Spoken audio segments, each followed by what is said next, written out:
Assalamualaikum class 7. Today we are going to start chapter number 5, acid, bases and salt. Before we study this chapter, we have to know that what are acid and bases.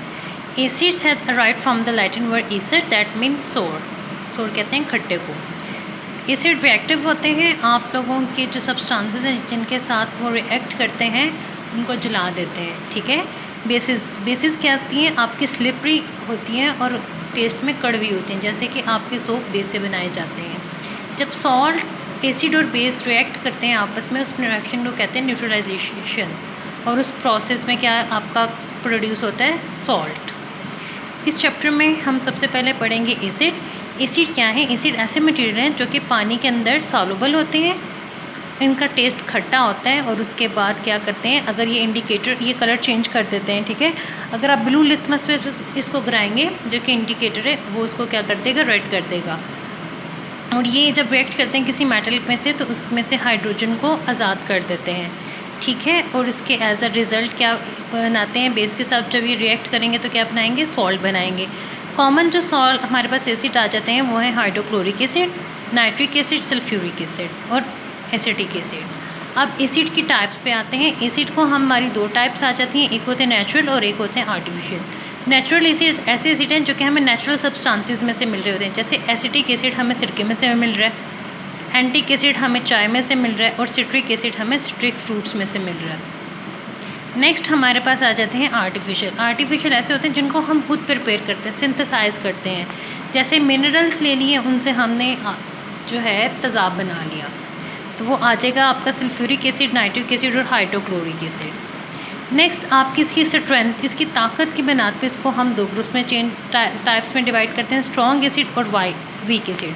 ऐसे acid जो कि चीज़ों के साथ ज़्यादा reactive होते हैं, ज़्यादा उनको डैमेज कर सकते हैं, या जिनके साथ वो ज़्यादा रिएक्ट करते हैं, उनको हम कहते हैं स्ट्रॉन्ग एसिड, जैसे हाइड्रोक्लोरिक एसिड, नाइट्रिक एसिड और सल्फ्यूरिक एसिड. जबकि ऐसे एसिड जो कि हमारी बॉडी में पाए भी जाते हैं और हमें इतना डैमेज नहीं करते हमें, या जिनका रिएक्शन बहुत स्लो होता है, उनको हम कहते हैं कि ये वीक एसिड है, जैसे एसिडिक एसिड, ऑक्सैलिक एसिड.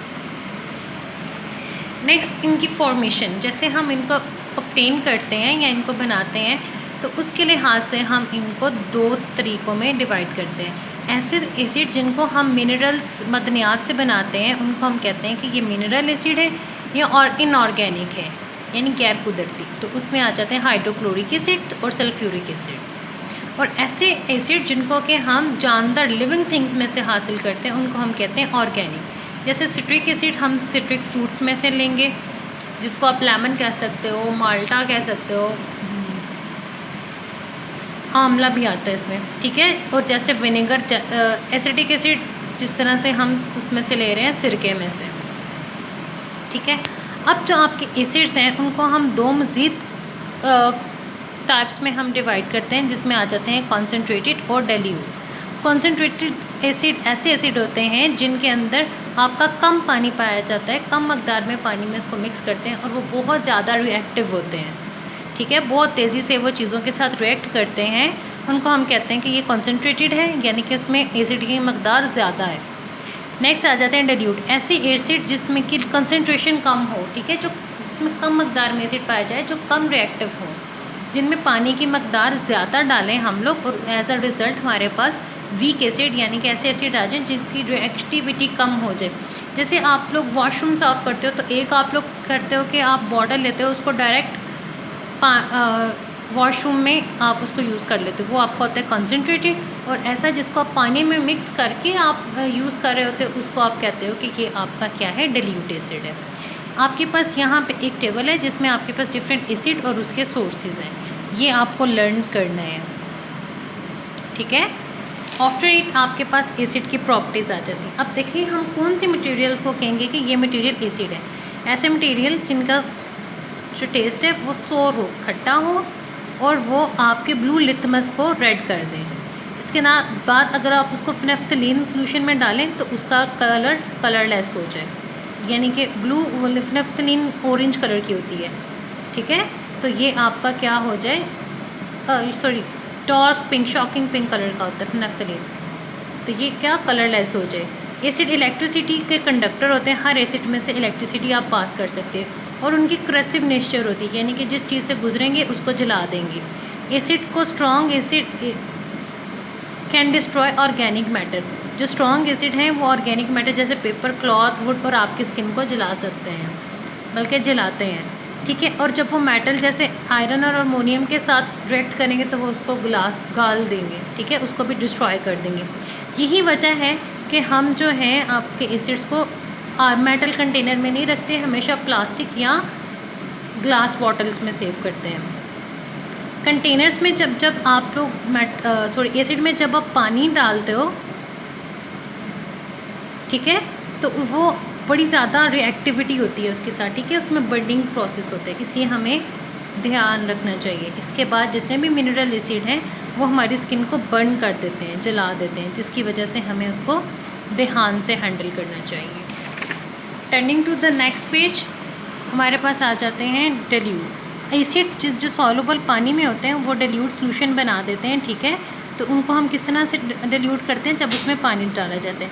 जब हम किसी एसिड में पानी डालते हैं तो उसमें से बहुत ज़्यादा हीट की अमाउंट रिलीज़ होती है, जिसकी वजह से हम ये कहते हैं कि जब हम एसिड में पानी डालें तो ये ख़तरनाक हो सकता है, क्योंकि वो बबलिंग होती है और जो कि हमारी स्किन को बर्न कर सकती है।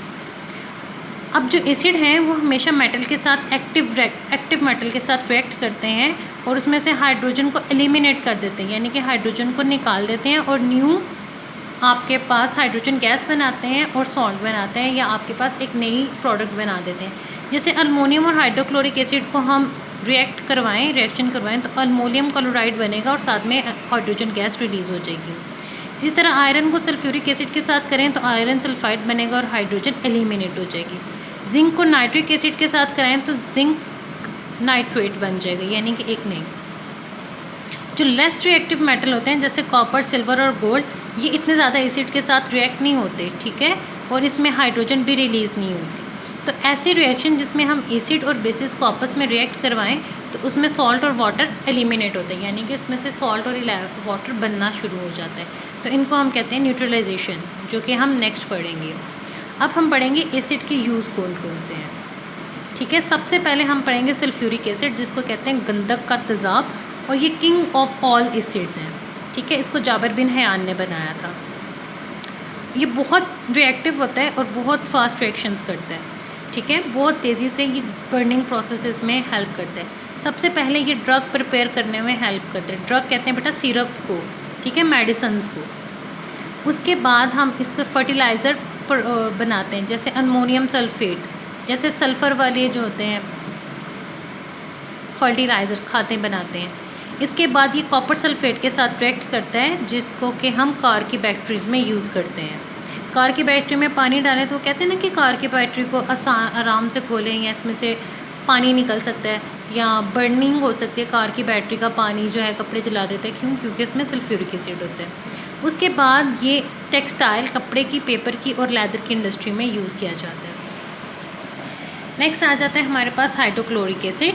ये आपका सल्फ्यूरिक एसिड के बाद हाईली रिएक्टिव है, स्ट्रॉन्गेस्ट है, और इसको हम बॉयलर को क्लीन करने में हेल्प करते हैं।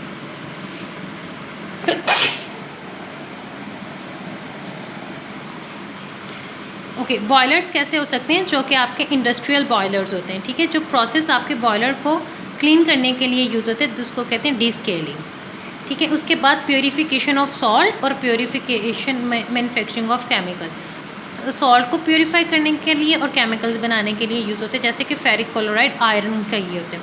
उसके बाद ऑयल इंडस्ट्री में यूज़ होता है डिज़ोल्व करने के लिए। ऑयल में जो रॉक्स होती हैं, ये ना, उनको रॉक्स कहते हैं, पत्थर को, ये चरणों को, उनको तोड़ने के लिए हेल्प करते हैं। इसके बाद एक्वा रिजा बनाता है। एक्वा रिजा क्या है? आपके पास ऐसा कॉन्सेंट्रेटेड हाइड्रोक्लोरिक एसिड जिसमें 3 पोर्शन जो है वो हाइड्रोक्लोरिक एसिड के हों और 1 पोर्शन जो है वो कंसनट्रेटेड नाइट्रिक एसिड का। और एक्वा रिजा बहुत सारे मटेरियल्स को बनाने में यूज़ होता है, बड़े सारे केमिकल रिएक्शंस में यूज़ होता है। इसके बाद आपके पास आ जाते हैं नाइट्रिक एसिड, जो कि नाइट्रोजन से बनते हैं। ये आपके फर्टिलाइज़र बनाने में यूज़ होता है। और उसके बाद explosive material such as, explosive होते हैं जो आतिशगेरी के लिए यूज़ होते हैं। TNT, ट्राई नाइट्रोटोलीन, इसमें क्या आ जाता है? जैसे आपकी हवाइयाँ, आपकी गोलियाँ बनाने में ये यूज़ होते हैं। और RDX ये आपके एटम बम बनाने में इस्तेमाल होते हैं, रिसर्च डेवलप्ड एक्सप्लोजिव। ठीक है, ये बहुत ज़्यादा रिएक्टिव होता है। वर्ल्ड वॉर 2 में जो एटम बम बना था उसमें ये बनाने के लिए यूज़ होता है। अभी जो आपकी लेटेस्ट बुलेट्स वगैरह हैं या लेटेस्ट आपके मटेरियल्स हैं वो आपका RDX बनाने में, RDX उसमें बनाने के लिए यूज़ होता है। इसके बाद ये एक्सक्रीशन, मतलब कि आपके जो प्रीशियस मेटल हैं जिसमें सिल्वर, गोल्ड और प्लांटेनियम आता है उनको हासिल करने में यूज़ होता है, और ये एक्वारिजा का कंपोनेंट भी है। Next we have, do you know, hydrochloric acid is a strong acid, acetic acid is a organic acid, a dilute acid is a acid having the lower concentration. As per strength, acids are of two types, concentrated and dilute. If we put phenolphthalein solution in acid, it will turn colorless. Now these are the question. Why are the acids are strong stored in metal? Because they have corrosive property. If we will put in the metal bottles, it will burn it out. What is aquarija? This is aquarija. 3 parts of concentrated chloric acid, hydrochloric acid and 1 part of nitric acid. Next, why acetic acid should be handled carefully? Why acids are handled carefully? Because it can burn your skin.